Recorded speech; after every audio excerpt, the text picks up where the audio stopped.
Hello बच्चों, मैं अग्रवाल रुचि राजस्थान सरकार और वेदांता के CSR इनिशिएटिव ई कक्षा में आप सभी का स्वागत करती हूं, जिसके टेक्निकल पार्टनर है मिशन ज्ञान।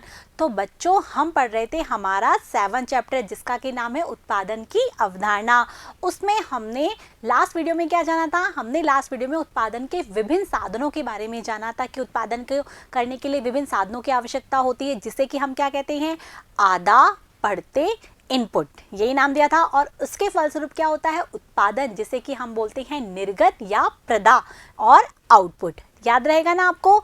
और उत्पादन के जो साधन हैं जिनकी हमें आवश्यकता होती है वो 5 होते हैं: भूमि, पूंजी, श्रम, प्रबंध व तकनीकी, साहस और उद्यमशीलता, जिसके बारे में हमने डिटेल में अध्ययन किया था।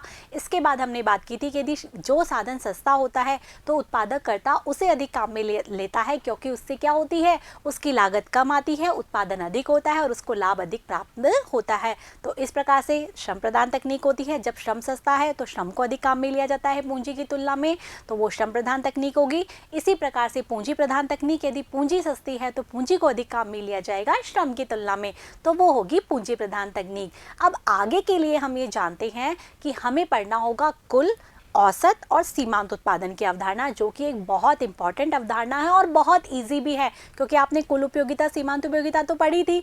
बस उसी की तरीके से कि कुल अर्थात जो हमें कुल उत्पादन होता है, सीमांत अर्थात परिवर्तन करने पर जो परिवर्तन होता है, वो हम अब इसके बारे में हम देखेंगे। तो आइए देखते हैं कुल, औसत और सीमांत उत्पादन की अवधारणा। ठीक है, कि उत्पादन करने के लिए साधनों की मात्रा में परिवर्तन करते हैं। हमने पहले भी बात की थी अल्पकालीन दीर्घकालीन उत्पादन फलन में कि हमें उत्पादन यदि बढ़ाना है तो हमें साधनों की मात्रा में क्या करना होगा? परिवर्तन करना होगा, जिससे क्या होता है?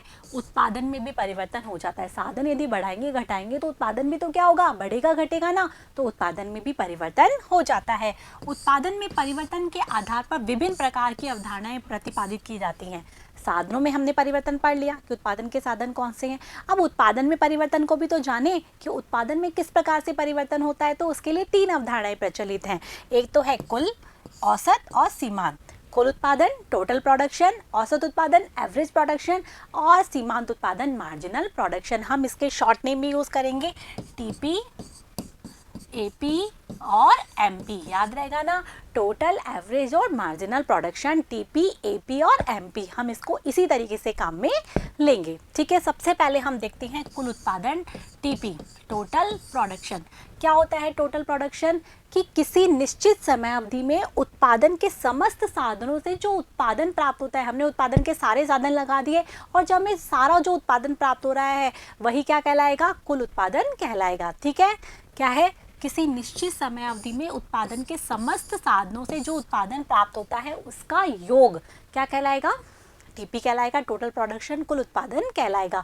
अब इसे ज्ञात कैसे करते हैं? तो इसको ज्ञात करने के 2 सूत्र हैं। एक तो है टीपी, और टीपी बराबर सिग्मा एमपी, अर्थात जो एमपी है, एमपी कौन सा था? मार्जिनल प्रोडक्शन, अर्थात सीमांत उत्पादन का योग होता है क्या? कुल उत्पादन। याद रहेगा, हमने पढ़ा था सीमांत उपयोगिता का योग होती है कुल उपयोगिता, वही है सेम। याद आ गया कि सीमांत उत्पादन का योग होता है क्या? कुल उत्पादन। तो टीपी बराबर सिग्मा एमपी। दूसरा जो उसका सूत्र है वो है एपी इंटू एल। अब आप यहाँ देख पा रहे होंगे टीपी को एमपी से भी ज्ञात किया जा सकता है और एपी से भी ज्ञात किया जा सकता है। तो एपी क्या होता है? औसत उपयोगिता में हमको, औसत उत्पादन में हमको किसको गुणा करना है? श्रम का। श्रम जो कि परिवर्तनशील साधन है। समझ में आया? औसत उत्पादन में परिवर्तनशील साधन को क्या कर देते हैं? गुणा कर देते हैं, तो हमें प्राप्त होता है टीपी। तो टीपी के 2 सूत्र आपको समझ में आ गए। एक तो गया सिग्मा एमपी और दूसरा टीपी का सूत्र है एपी इंटू एल। ठीक है, आगे हम देखते हैं औसत उत्पादन क्या होता है। तो औसत उत्पादन क्या होता है? जो कुल उत्पादन है उसमें परिवर्तनशील साधन की मात्रा का क्या कर देना? भाग दे देना, तो उससे हमें प्राप्त होता है औसत उत्पादन। यही यहाँ पर लिखा है कि कुल उत्पादन में परिवर्तनशील साधन की इकाइयों की संख्या का भाग देकर औसत उत्पादन प्राप्त किया जाता है। अभी हमने टीपी का सूत्र देखा था, टीपी बराबर एपी इंटू एल। यही देखा था कि औसत उत्पादन में किसको? लेबर, श्रम, परिवर्तनशील साधन को गुणा कर देना। तो अब एपी कैसे ज्ञात करेंगे? एपी बराबर टीपी में क्या कर देना? एल का भाग दे देना। आ गया ना बच्चों समझ में? औसत उत्पादन क्या है? जो कुल उत्पादन है उसमें परिवर्तनशील साधन की मात्रा का क्या कर देना, भाग दे देना। तो इस प्रकार से हम औसत उत्पादन ज्ञात कर सकते हैं। जब हम इसकी सारणी पढ़ेंगे ना तो आपको इजी समझ में आ जाएगा कि किस तरीके से क्या चीज़ें याद की जा सकती हैं। सीमांत उत्पादन अर्थात मार्जिनल प्रोडक्शन, तो परिवर्तनशील साधन की मात्रा बढ़ाने पर, ठीक है, मतलब परिवर्तनशील साधन की मात्रा को हम बढ़ाते हैं तो कुल उत्पादन में क्या आ जाता है, परिवर्तन आ जाता है, क्योंकि साधनों को बढ़ाने से कुल उत्पादन भी तो परिवर्तित होगा ना। तो साधन को बढ़ाने से कुल उत्पादन में जो परिवर्तन आ जाता है उसे ही हम क्या कहते हैं, सीमांत उत्पादन। इसे इस तरीके से कहते हैं, एक अतिरिक्त इकाई परिवर्तनशील साधन की मात्रा को बढ़ाने पर कुल उत्पादन में होने वाला परिवर्तन क्या कहलाता है, सीमांत उत्पादन कहलाता है। किसी परिवर्तनशील साधन की मात्रा में एक इकाई का परिवर्तन करने पर कुल उत्पादन में जो परिवर्तन होता है उसे सीमांत उत्पादन कहते हैं। ये इसका सूत्र है, MP बराबर डेल्टा TP बटे में डेल्टा L। तो डेल्टा L क्या है, परिवर्तनशील साधन की मात्रा में परिवर्तन किया है। डेल्टा क्या हो गया, परिवर्तन हो गया। डेल्टा किसको इंगित करता है, परिवर्तन को। तो परिवर्तनशील साधन कौन सा है, हमारा श्रम है, क्योंकि श्रम ही क्या होता है, परिवर्तनशील साधन को माना जाता है। तो परिवर्तनशील साधन की मात्रा में परिवर्तन किया जिसके फलस्वरूप किसमें परिवर्तन हुआ, कुल उत्पादन में, अर्थात डेल्टा TP। तो इसी प्रकार से क्या बना, डेल्टा TP बटे डेल्टा L। सूत्र याद रहेगा आपको, MP बराबर डेल्टा TP बटे डेल्टा L। एक परिवर्तनशील साधन की मात्रा में परिवर्तन करने पर कुल उत्पादन में होने वाला परिवर्तन। इसका दूसरा सूत्र भी है, MP बराबर, आपको मुझे श्योर हूँ यदि आपने उपभोक्ता का संतुलन वाला लेसन पढ़ा है, कुल उपयोगिता सीमांत उपयोगिता के बारे में पढ़ा है, तो आपको ये सारी चीज़ें याद आ जाएंगी। उसमें क्या है, डेल्टा TU है, याद है ना, याद आपको कि हम क्या करते हैं, उपभोग की एक इकाई बढ़ाने पर क्या होता है, कुल उपयोगिता में जो परिवर्तन होता है, वही तो सूत्र है। यहाँ पर वही TUN माइनस TUN माइनस 1 है ना, तो वही है TPN माइनस TPN माइनस 1, अर्थात N minus 1 N TPN, N इकाई से प्राप्त कुल उत्पादन, N माइनस 1 कुल इकाई से प्राप्त कुल उत्पादन, मतलब जो N है, अर्थात अभी हम जिसकी बात कर रहे हैं उससे प्राप्त कुल उत्पादन, उससे पिछली इकाई से जो प्राप्त कुल उत्पादन है, दोनों को घटाने से क्या प्राप्त हो जाता है आपको, सीमांत उत्पादन। ठीक है, तो आपको याद रहेगा, परिवर्तनशील साधन की मात्रा में परिवर्तन करने से कुल उत्पादन में होने वाला परिवर्तन क्या कहलाता है, सीमांत उत्पादन कहलाता है।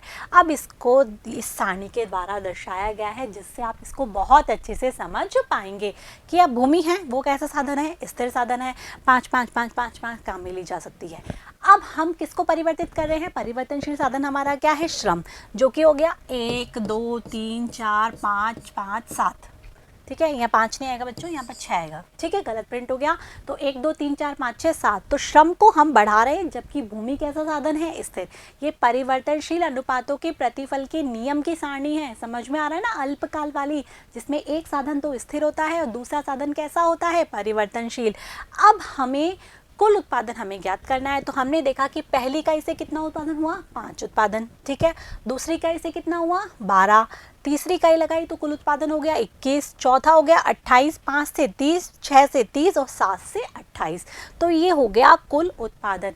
अब आप कुल उत्पादन के बारे में देख पा रहे होंगे कि कुल उत्पादन कैसा हो रहा है, कि पहले तो क्या हो रहा है, 12 21 28 5 7 12 और 9 21 और 21 और 7 28। तो पहले तो बढ़ रहा है बढ़ती दर से, हमने बात की थी ना, बढ़ती दर मतलब बढ़ते हुए बढ़ना।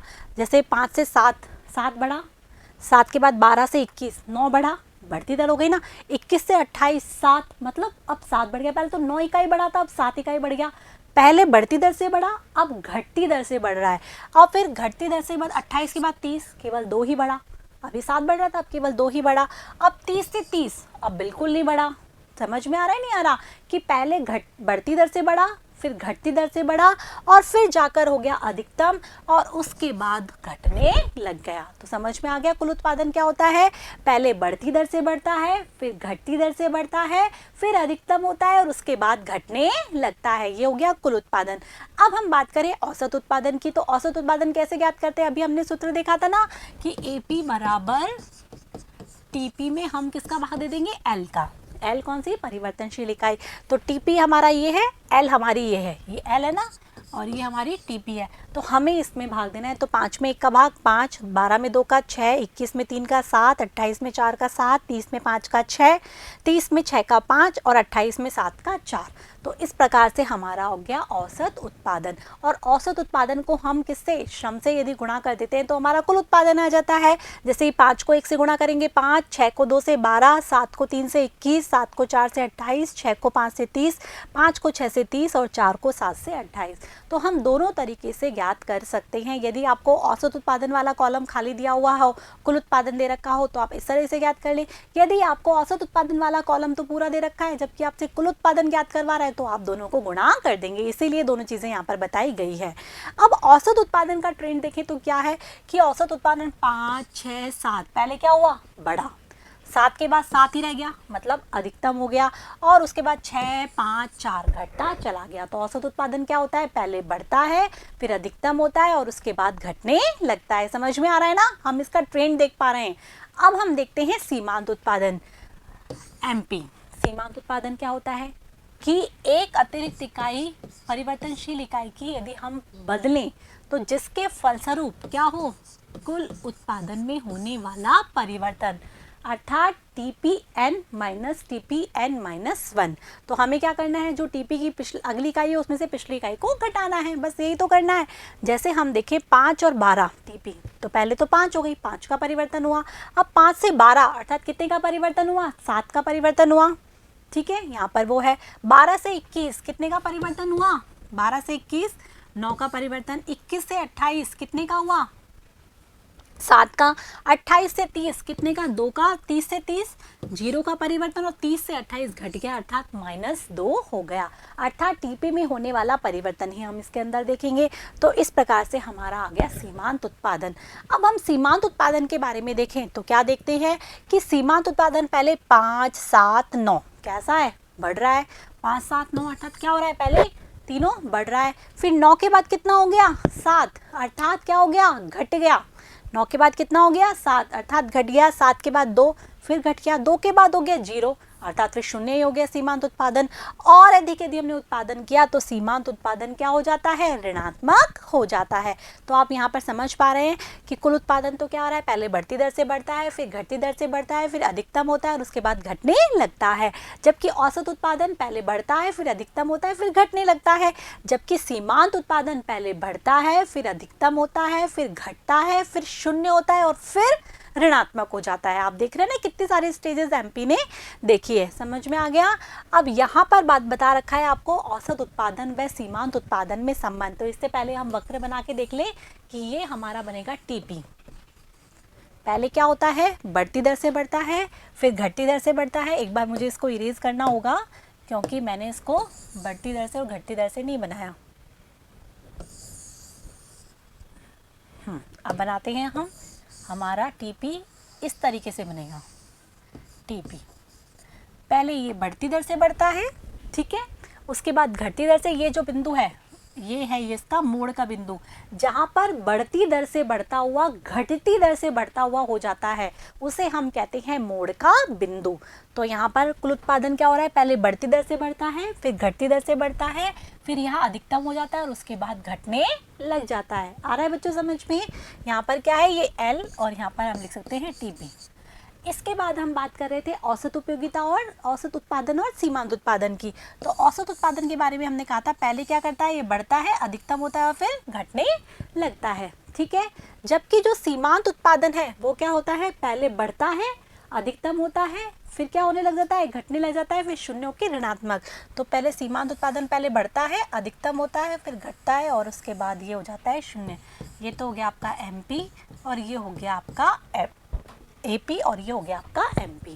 तो समझ पे आ रहा है तीनों जो वक्र हैं वो कैसे हैं, उल्टे U आकार के हैं। देख पा रहे हैं आप, TP पहले बढ़ती दर से, फिर घटती दर से, फिर अधिकतम, फिर घटने लगता है। AP पहले क्या होता है, बढ़ता हुआ, अधिकतम, फिर घटने लगता है। MP पहले बढ़ता हुआ, अधिकतम, घटता हुआ, फिर 0 और फिर उसके बाद ऋणात्मक हो जाता है। यहाँ पर आप लिख सकते हैं AP एंड MP और यहाँ पर आएगा L। आगे बच्चों समझ में। अब आपसे पूछता है औसत उत्पादन और सीमांत उत्पादन में संबंध, जो कि बहुत इंपॉर्टेंट क्वेश्चन बनता है। 3 नंबर के क्वेश्चन में ये पूछा जा सकता है और बहुत ही अच्छा आंसर इसमें लिखा जा सकता है विद दिस डायग्राम। आप क्या देख रहे हैं इसमें कि AP और MP पहले दोनों ही बढ़ते हुए होते हैं। देख पा रहे हैं ना, एपी और एमपी दोनों ही पहले क्या है, बढ़ते हुए होते हैं। ये भी बढ़ रहा है तो ये भी बढ़ रहा है।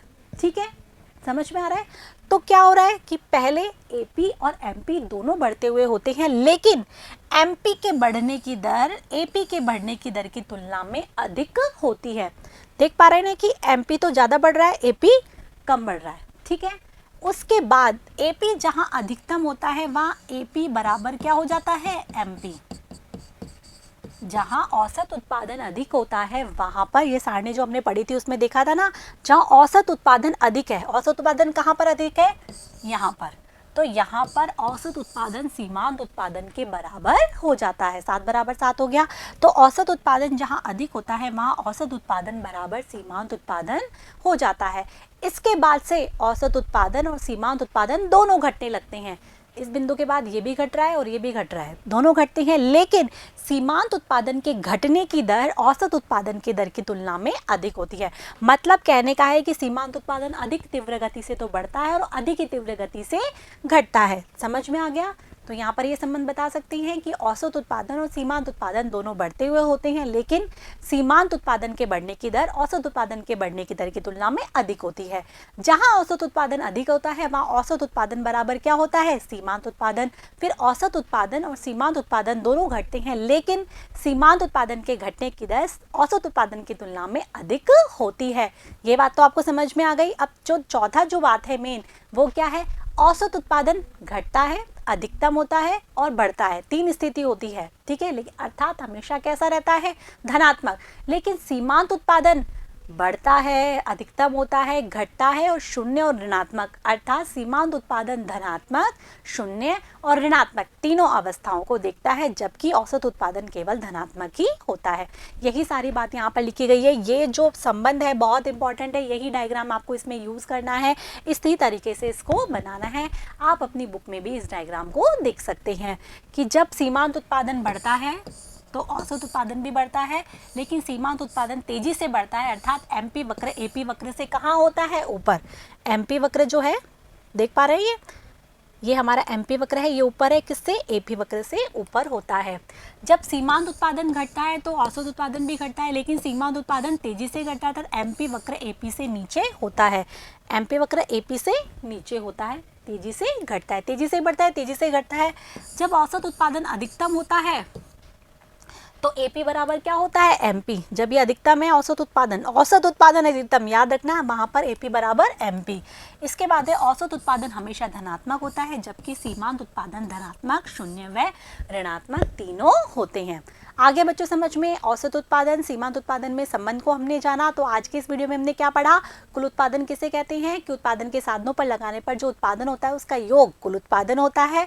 फिर हमने जाना औसत उत्पादन कि कुल उत्पादन में परिवर्तनशील साधन की इकाई का भाग देने पर हमें क्या प्राप्त होता है, औसत उत्पादन। एपी बराबर टीपी बटे में एल, यही पढ़ा था।